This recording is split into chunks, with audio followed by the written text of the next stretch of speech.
പ്രിയപ്പെട്ടവരെ, നമ്മുടെ നടിയെ തട്ടിക്കൊണ്ടുപോയി പീഡിപ്പിച്ച കേസിലെ പൂർണ്ണമായ വിധിന്യായം പുറത്തുകൊണ്ട് കുറച്ച് ദിവസമായി. അതിനെക്കുറിച്ച് പറയാതിരുന്നത് ഇവിടെ രാഷ്ട്രീയവുമായി ബന്ധപ്പെട്ട പലവിധ തർക്ക കുതർക്കങ്ങൾ നടന്നുകൊണ്ടിരുന്നുണ്ട്. പഞ്ചായത്ത് തെരഞ്ഞെടുപ്പിലെ വിധിന്യായവും അതിൻ്റെ പുറകെ വന്നു. പിന്നെ മേയർമാരെയും മുനിസിപ്പൽ ചെയർമാൻമാരെയും ഒക്കെ തിരഞ്ഞെടുക്കുന്നതിൻ്റെ തിരക്കായി. അങ്ങനെ ഈ വിഷയം മറന്നുപോയതല്ല, താൽക്കാലത്തേക്ക് മാറ്റിവെച്ചതാണ്. ഇപ്പോൾ ഈ വക ബന്ധപ്പാടുകളൊക്കെ കഴിഞ്ഞ അല്പം ശാന്തമായ സമയമായതുകൊണ്ട് ഇതുമായി ബന്ധപ്പെട്ട ചില കാര്യങ്ങൾ പറയാനാണ് ഞാൻ ഈ സന്ദർഭത്തിൽ തുനിയുന്നത്. നടിയെ തട്ടിക്കൊണ്ടുപോയ കേസിനെ കുറിച്ചല്ല, അതിൽ ബഹുമാനപ്പെട്ട സെഷൻസ് ജഡ്ജി പറഞ്ഞിട്ടുള്ള ഒരു പ്രധാനപ്പെട്ട കാര്യം നിങ്ങൾ ശ്രദ്ധയിൽപ്പെട്ടിട്ടുണ്ടാവും. അതായത് ഗൂഢാലോചന തെളിയിക്കാൻ കഴിഞ്ഞില്ല എന്നുള്ളതാണ്. ഈ ഗൂഢാലോചനയ്ക്ക് സാധാരണ ഇതിൽ തെളിവ് കിട്ടാൻ ബുദ്ധിമുട്ടാണ്. അതിൽ പങ്കെടുത്ത ആളുകൾക്കല്ലാതെ മറ്റുള്ളവർക്ക് സ്വതന്ത്രവും നിഷ്പക്ഷവുമായ തെളിവുകൾ കിട്ടാൻ ബുദ്ധിമുട്ടാണ്. ഇന്ദിരാഗാന്ധിയെ കൊന്ന കേസിലും ആ ഗൂഢാലോചന പൂർണ്ണമായി തെളിയിക്കപ്പെട്ടില്ല. എന്തിനും രാഷ്ട്രപിതാവായ മഹാത്മാഗാന്ധിയെ കൊന്ന കേസിൽ പോലും ആ ശരിയായ രീതിയിൽ ഗൂഢാലോചന തെളിയിക്കാൻ കഴിഞ്ഞില്ല. അതുകൊണ്ടാണ് ഈ വി ഡി സാവർക്കർ കുറ്റവിമുക്തനായത്. അപ്പം നടിയെ തട്ടിക്കൊണ്ടുപോയ കേസിലും ഗൂഢാലോചന തെളിഞ്ഞില്ല. അതിൽ അത്ഭുതമൊന്നുമില്ല. എന്തുവാട്ടെ, ഞാനിവിടെ പറയാൻ വരുന്നത് ഈ ഗൂഢാലോചന തെളിഞ്ഞ് കുറ്റകൃത്യത്തിൽ നേരിട്ട് പങ്കെടുത്തവർക്ക് മാത്രമല്ല, അതിന് പ്രചോദനം നൽകിയ, അതിന് പ്രതിഫലം നൽകിയ ആൾക്കും ശിക്ഷ കിട്ടിയ ഒരു കേസിനെ കുറിച്ചാണ്. പ്രണയവും പ്രതികാരവും രക്തച്ചൊരിച്ചിലും വലിയ വിചാരണയും ഒരു മേമ്പൊടിക്ക് രാഷ്ട്രീയവും ചേർന്ന ഒരു കഥയാണ്. തീർച്ചയായിട്ടും നിങ്ങൾക്ക് ഇതിൽ താല്പര്യം തോന്നും എന്നാണ് എൻ്റെ വിശ്വാസം. ഈ പ്രണയ കഥ ആരംഭിക്കുന്നത് 1979 കാലത്താണ്.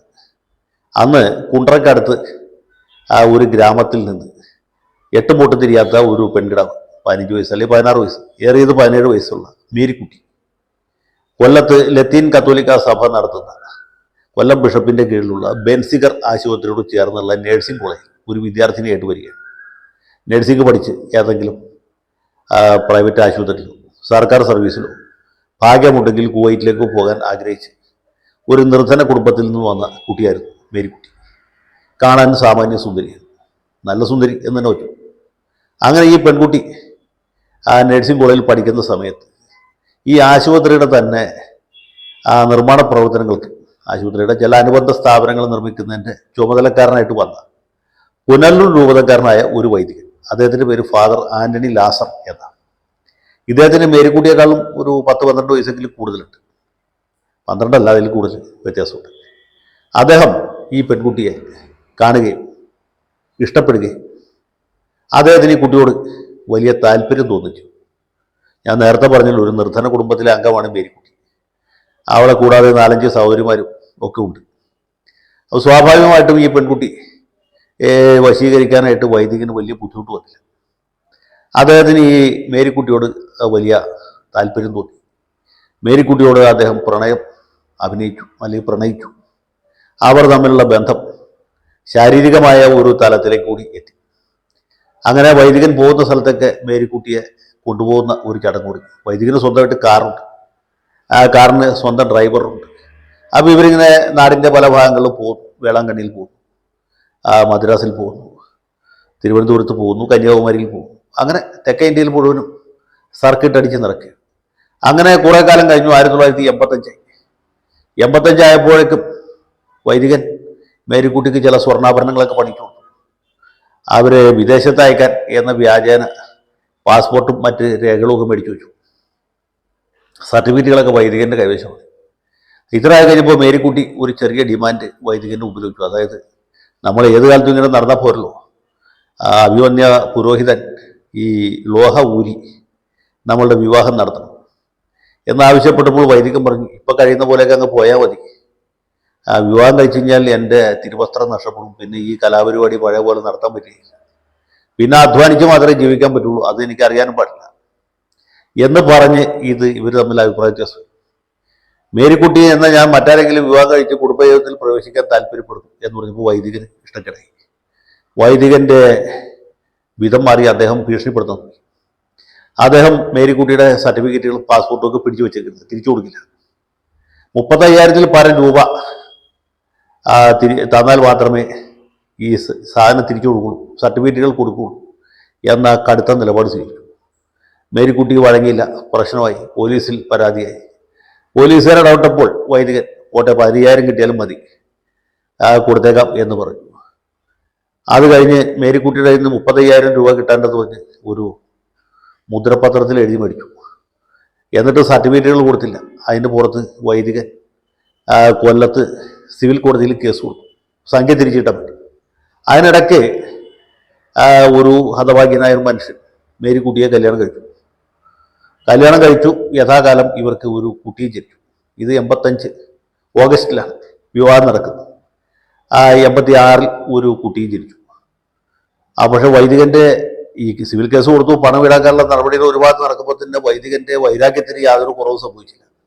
വൈരാഗ്യമേറിയ ഒരു വൈദികൻ എന്ന് നമ്മുടെ കുമാരനാശാൻ വീണപൂവിൽ പറഞ്ഞ് ഈ വൈദികൻ്റെ ഉദ്ദേശമാണ് എന്ന് ഞാൻ വിചാരിക്കും. അങ്ങനെ ഈ വൈദികനിൽ നിന്ന് തനിക്കും കുടുംബത്തിനും ഭീഷണിയുണ്ട്, ജീവഭയമുണ്ട് എന്നൊരു പരാതി മേരിക്കുട്ടിയുടെ ഭർത്താവ് പോലീസ് സ്റ്റേഷനിൽ കൊണ്ട് കൊടുക്കുകയാണ്.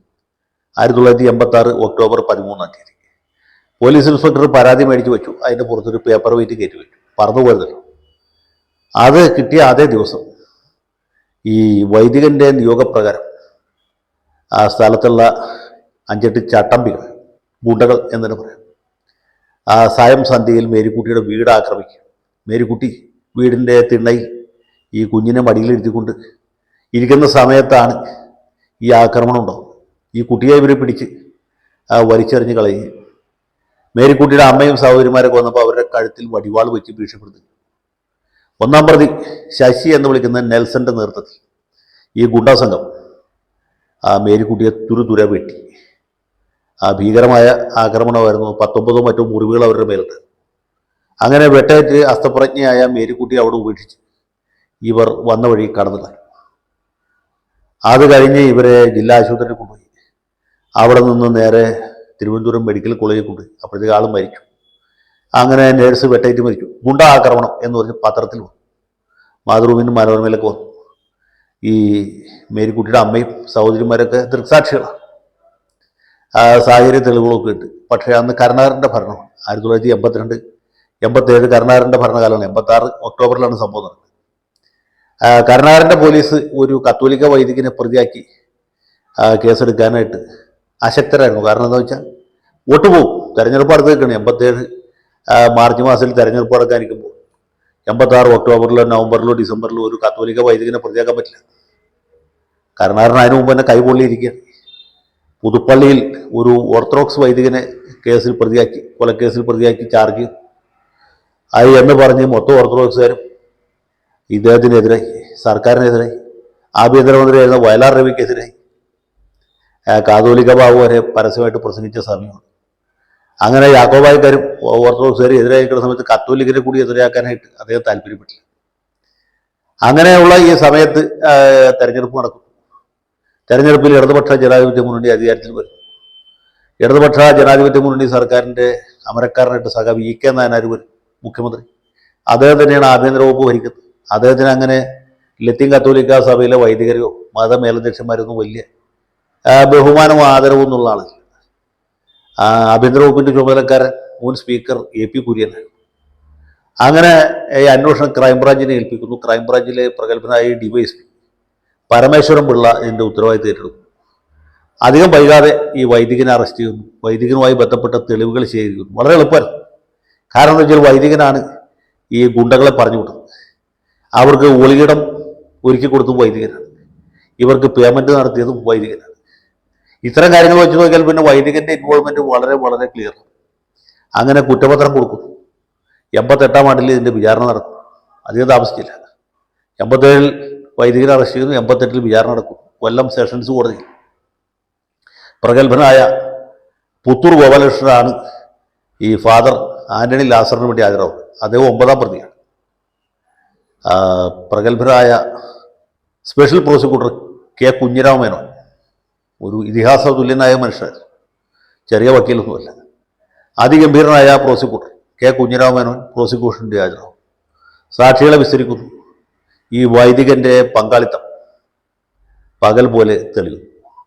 കൊല്ലം സെഷൻസ് കോടതി ഫാദർ ആന്റണി ലാസറിനും 1-ാം പ്രതി ശശി എന്ന് വിളിക്കുന്ന നെൽസനും മരണം വരെ കഴുത്തിൽ തൂക്കി കൊല്ലാൻ വിധിക്കും, വധശിക്ഷ വിധിക്കും. വധശിക്ഷ വിധിച്ചാൽ തൂക്കാൻ പറ്റില്ല. ജില്ലാ കോടതിക്ക് തൂക്കാൻ വിധിക്കാനുള്ള അധികാരം, തൂക്കി കൊല്ലാനുള്ള അധികാരമില്ല. അത് നേരെ ഹൈക്കോടതിയിലേക്ക് അയക്കുന്നു. ഹൈക്കോടതിയിലെ ഡിവിഷൻ ബെഞ്ച് ഇത് പരിഗണിച്ച് പരിശോധിച്ച് വധശിക്ഷ അനിവാര്യമാണോ എന്ന് നോക്കും. അങ്ങനെ കൺഫർമേഷന് വേണ്ടിയിട്ട് ഇത് അയക്കുന്നു. അതോടൊപ്പം തന്നെ പ്രതിയുടെ അപ്പീലും വരുന്നു, മറ്റു പ്രതികളും അപ്പീൽ കൊടുക്കും. അവിടെ പ്രതികൾക്ക് വേണ്ടി ഹാജരാകുന്നത് ഈ ഫാദർ ആന്റണി ലാസർ ഒഴിച്ച് മറ്റു പ്രതികൾക്ക് വേണ്ടി ഹാജരാകുന്നത് MK ദാമോദരൻ. അതിൻ്റെയൊക്കെ പണച്ചെലവ് രൂപതയിൽ തന്നെ ആയിരിക്കുള്ളൂ എന്ന് ഞാൻ വിചാരിക്കും. അതുകൊണ്ട് ശശി എന്ന് വിളിക്കുന്ന നെൽസണോ മറ്റു പ്രതികൾക്കൊന്നും അത്തരം പണം ചെലവഴിക്കാൻ പറ്റില്ല. ഇനി ഫാദർ ആന്റണി ലാസറിന് വേണ്ടി ഹാജരായതാരെന്ന് വെച്ചാൽ സുപ്രീം കോടതിയിൽ അന്നത്തെ കൊടി കെട്ടിയ വക്കീൽ RK ഗാർഗിന്റെ അവസാന കാലത്തെ കേസുകളിൽ ഒന്നുകൂടിയായിരുന്നു. ഈ കേസ് കഴിഞ്ഞ് അധികം വൈകാതെ അദ്ദേഹം ഒരു കാർ ആക്സിഡന്റിൽ പെട്ട് മരിക്കും എന്നാണ് എൻ്റെ ഓർമ്മ. ഈ കേസിന്റെ വാദം 89 നടക്കുമ്പോഴത്തേക്ക് ഞാൻ വക്കീലേക്ക് എനിക്ക് ഓർമ്മയുണ്ട്. ഗാർഗ് വന്ന് വാദിച്ചു. അത് Shri justice MM Pareed Pillay, PK Shamsuddin ഉൾപ്പെട്ട ഡിവിഷൻ ബെഞ്ചാണ് എന്നാണ് എൻ്റെ ബലമായ ഓർമ്മ. കൃത്യമല്ല, ഒരുപക്ഷെ തെറ്റായിരിക്കാൻ സാധ്യതയുണ്ട്. ഏതായാലും വാദം ഗംഭീരമായിട്ട് നടന്നു. ഗാർഗ് അതിഭയങ്കരമായിട്ട് തെലുങ്ക് നിയമത്തിൻ്റെയും ഇന്ത്യൻ ശിക്ഷാ നിയമത്തിൻ്റെയൊക്കെ തലനാരിയുടെ കീറി വാദിച്ചു. പക്ഷേ ഒരു ഫലം ഉണ്ടായില്ല. ഈ ജഡ്ജിമാർ ഈ ഫാദറിൻ്റെ കുറ്റത്തിൽ അദ്ദേഹം കുറ്റക്കാരനാണ് എന്ന കാര്യത്തിൽ യാതൊരു സംശയമില്ലാത്തവരാണ്. അതുകൊണ്ട് വധശിക്ഷയിൽ ഇളവ് ചെയ്തു. 1-ാം പ്രതിയുടെയും 9-ാം പ്രതി ഫാദറിൻ്റെയും വധശിക്ഷ ജീവപര്യന്ത കഠിന തടവായിട്ട് ഇളവ് ചെയ്തു. അതോടൊപ്പം തന്നെ മറ്റ് 2-3 പ്രതികളെ വെറുതെ വിളിച്ചു. ബാക്കിയുള്ളവർക്ക് എല്ലാവർക്കും ജീവപര്യന്തം വിധിച്ചു. അതിനെതിരായിട്ട് ഫാദർ സുപ്രീം കോടതിയെ സമീപിച്ചു. പക്ഷെ ഒരു രക്ഷ കിട്ടില്ല, ചെന്ന വഴി തള്ളിക്കളഞ്ഞു. ഫാദർ ആന്റണി ലാസർ പൂജപ്പുര ജയിലിൽ ജീവപര്യന്ത കഠിന തടവ് അനുഭവിച്ചു. പിന്നെ ഇന്നത്തെ പോലത്തെ ജീവപര്യന്തം അല്ല, അന്ന് 5-8 കൊല്ലമൊക്കെ കിടന്ന് ഞാൻ ഊരി പോരാൻ.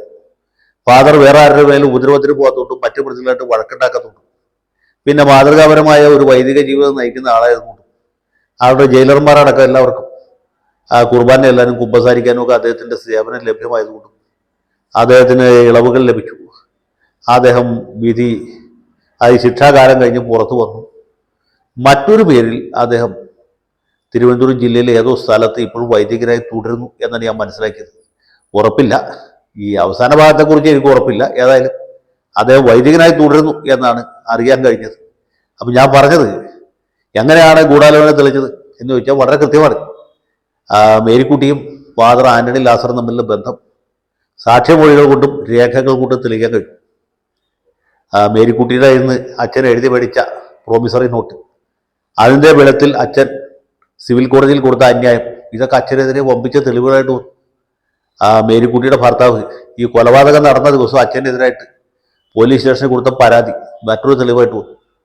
പിന്നെ പ്രതികൾക്ക് ആർക്കും മേരിക്കുട്ടിയോട് യാതൊരു വിരോധവും വൈരാഗ്യവും ഇല്ല. ഇവരെ ആദ്യമായിട്ടാണ് മേരിക്കുട്ടിയെ കാണുന്നത് തന്നെ. അവരെ ഇങ്ങോട്ട് പറഞ്ഞയച്ചത് ആരാണ് എന്ന് ചോദിച്ചാൽ കൃത്യമായ തെളിവുണ്ട്, ഫാദർ ആന്റണി ലാസറാണ്. അവർക്ക് ഒളിയിടം ഒരുക്കി കൊടുത്തു കൊട്ടാരക്കര ഭാഗത്ത് എവിടെയാണ്, അതും ഫാദർ ആന്റണി ലാസർ. ആ സ്ഥലം വാടക കൊടുത്ത ആൾ കോടതിയിൽ വന്ന് മൊഴി കൊടുത്തു. ഫാദർ പറഞ്ഞു, മേരിക്കുട്ടി എന്ന നേഴ്സിനെ തല്ലിയിട്ട് ചില ആളുകൾ ഇന്ന് ഇവിടെ വന്നിട്ട് അവർക്ക് ഒളിയിടം, അവർക്ക് താമസിക്കാൻ സ്ഥലം കൊടുക്കണം എന്ന് പറഞ്ഞു. അത് കൂടാതെ അച്ഛൻ്റെ ഡ്രൈവർ, ആ ഡ്രൈവറുടെ മൊഴിയായിരുന്നു ഏറ്റവും പ്രധാനം. അച്ഛൻ കാറിലിരുന്ന് പലപ്പോഴും മേരിക്കുട്ടിയെ ഞാൻ തട്ടും, അവളുടെ ചോര കൊണ്ട് മാത്രമേ എൻ്റെ പ്രതികാരം അടങ്ങുകയുള്ളൂ എന്നൊക്കെ പറഞ്ഞതായിട്ട് ഈ ഡ്രൈവർ തന്നെ മൊഴി കൊടുത്തു. അങ്ങനെയാണ് ഈ ഗൂഢാലോചന തെളിഞ്ഞത്. അങ്ങനെയാണ് ഫാദർ ആന്റണി ലാസറിന് വധശിക്ഷ കിട്ടിയത്. പിന്നെ അത് ജീവപര്യന്തമായിട്ട് ഇളവ് ചെയ്യപ്പെട്ടത്. അതുകൊണ്ടാണ് അദ്ദേഹത്തിന് 8-9 കൊല്ലം ജയിലിൽ കിടക്കേണ്ടതായിട്ട് വന്നത്. അപ്പോൾ ഇത്തരം തെളിവുകളൊക്കെ ഉണ്ടെങ്കിൽ ഗൂഢാലോചന തെളിയും എന്നത് കേൾക്കുന്ന ഏതൊർക്കും മനസ്സിലായി കാണും എന്ന് ഞാൻ വിചാരിക്കുന്നു. ഇത്രയും തെളിവുകൾ ദിലീപിൻ്റെ കേസിൽ ഉണ്ടായിരുന്നു എന്ന് എനിക്കറിയില്ല, ഉറപ്പില്ല. ഏതായാലും ഇങ്ങനെയാണ് ഒരു കേസിൽ ഗൂഢാലോചന തെളിഞ്ഞത്. ഇവിടെ പ്രഗത്ഭനായ DYSP നമ്മുടെ പരമേശ്വരൻ പിള്ള ഉണ്ടായിരുന്നു. അതുപോലെ തന്നെ അതിപ്രഗത്ഭനായ പ്രോസിക്യൂട്ടർ കുഞ്ഞിരാം മേനോനും ഉണ്ടായിരുന്നു. പിന്നെ കുറ്റക്കാരെ നിർഭയമായിട്ടും നിർദ്ദയമായിട്ടും വിധിക്കാൻ സെഷൻസ് കോടതിയും ഹൈക്കോടതിയും ഉണ്ടായിരുന്നു. ഇത്രയൊക്കെ ഉണ്ടെങ്കിൽ ഗൂഢാലോചനയും തെളിയും എന്നാണ് ഈ കേസിൻ്റെ ഗുണപാഠം.